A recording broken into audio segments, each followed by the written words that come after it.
At the end of every year, I like to go through and hit the reset button on my life and do just a bunch of little activities that help me to feel refreshed, clean slaty, bring on those magical New Year vibes. And in today's video, I wanted to create my vision board for the next year. If you're looking to do your own New Year's reset, or you just want to get motivated and inspired for 2020, then click the subscribe button because I have a whole bunch of New Year videos coming your way. So one of my absolute favorite activities to do at the end of the year is to create my vision board for the next year. I think of it as like a visual list of goals that is on your wall somewhere or somewhere visible. Just a gentle reminder of all those things that you want to work on throughout the new year. I think there's a little bit of magic behind putting your goals out there into the world and deciding and get clarity on what you want in life. But I don't think of the vision board as like this magical tool that is going to give you all the things. I just think of it as a reminder of all the action that you need to take to get to where you want to be. So in this video, I'm going to be walking through creating my own vision board and go through all of the steps that I took to get there. That way you can do it along with me or just get some New Year's motivational vibes. So the first step to creating your vision board is to actually create a vision for your life.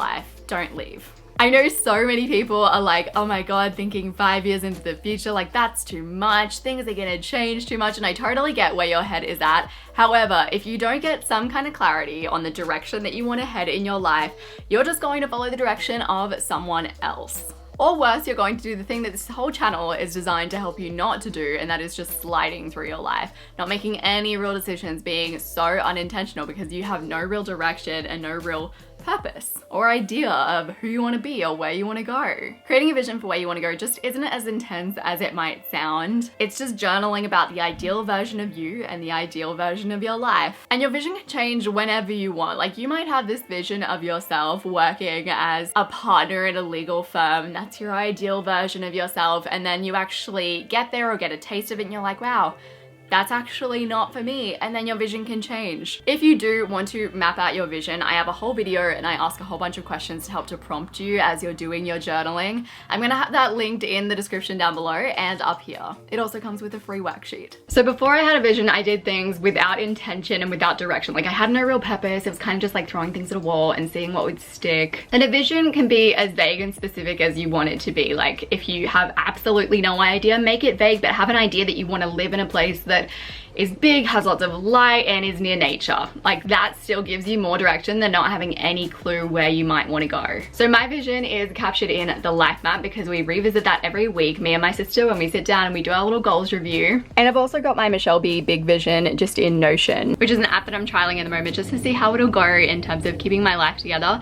and also keeping all of my business stuff in it. So once you've created your vision, you want to actually drill down and get a little bit more specific about what you want in the next year or maybe the next 5 years if you can think that far ahead. You don't want to overthink it. Like these might not be things that you actually set goals around, so maybe you don't set goals around getting that new car, but they're things that you just want to bring into your life in the new year and maybe work on in the background, or they might be things that are going to be at your forefront. They're going to be your most important goal for the year.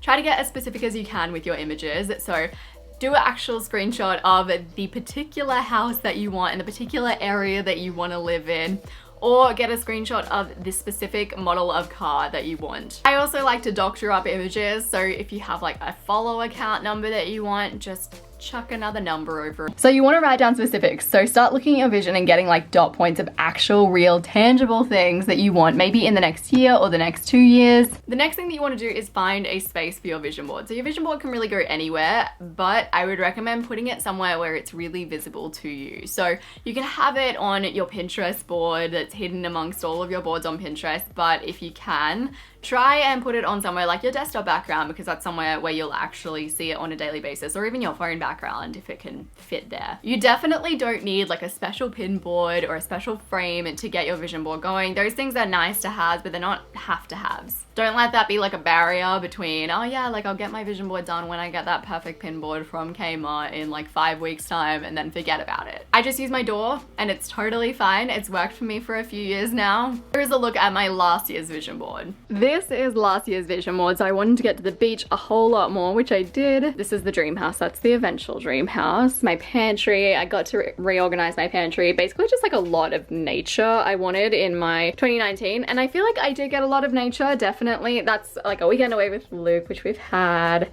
dream house, enjoying the sun, beach. This, I have 500k subscribers. I didn't get there, but if you watch my end of year life audit video, you'll know that 2020 I'm going to work a lot on my channel growth. So sometimes I feel like with vision boards, you can put things up that are for like the far future, but I think for this year, I want to put things up that are definitely for like that year.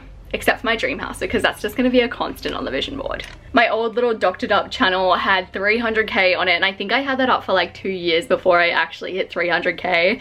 Not to say that having that picture is what got me there. The next step is to create a vision board on Pinterest. So that's kind of where you want to start. I feel like this is obvious, but just start searching for those words that came up when you got specific about what it was that you wanted, and pin those kind of images to your little pin board. I feel like this is when you just chuck it all on there. When you actually go to print it out or pop it on your desktop background in Canva, that's when you want to make sure that you're culling a little bit and get rid of images that don't really inspire you and keep the ones that resonate with you the most. On your Pinterest board, just do as much pinning as you can. So I wouldn't really worry so much about like filtering on your here. Just gather as much as you can, and then you can cull down when you start to print or when you start to actually put your images onto like a desktop background in Canva. So this is something that I actually did a few years ago. It's from Lewis Howes' book, The School of Greatness. He has like a little certificate that you can print out on his website. I did this a long time ago, and it only took me like 6 months or something to reach my number that I put on my certificate. I think having a clear idea of exactly how much you want to earn per week is just going to give you that clarity of mind for what to work towards. Then I just have my Doctored Up analytics saying how many subscribers I've got, how many I've gained. We've got the life map because I want to expand that more and grow it and just grow an amazing, thriving e-commerce store. And we've got a cute little gathering, dream house,